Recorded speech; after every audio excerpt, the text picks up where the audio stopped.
Hello everyone. তো আমি গেছিলাম একটা বিয়ে বাড়িতে। বিয়েটা ছিল আমার বান্ধবী। দিনটা ছিল 9ই মার্চ।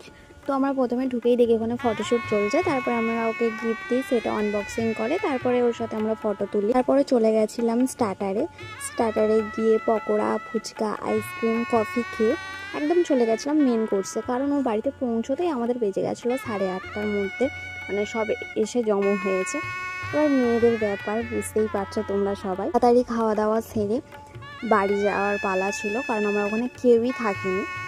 প্রথমে দিয়েছিল ডিমের টেবিল, তারপর স্যালাড, তারপর ডাল, ভাত, আলু ভাজা, তারপরে দিয়েছিল মাছটা আমি খাই না তাই স্কিপ করে গেছি। তারপরে দিয়ে এক পিস চিকেন নিয়ে, তারপরে ডালিম দিয়ে কাঁচা আমের চাটনি এবং রসগোল্লা খেয়ে বাড়ি আসার সময় দেখছি তখন বর সবেমাত্র ঢুকেছে। তো বরের কিছু ভিডিও ফটো ক্লিপ নিয়ে আমার বান্ধবীর সাথে দেখা করে আমরা বাড়ি চলে আসি, কারণ আমরা কেউই ওখানে থাকিনি। ওদের বিয়েটা ছিল অনেকটা দেরিতে লগ্ন।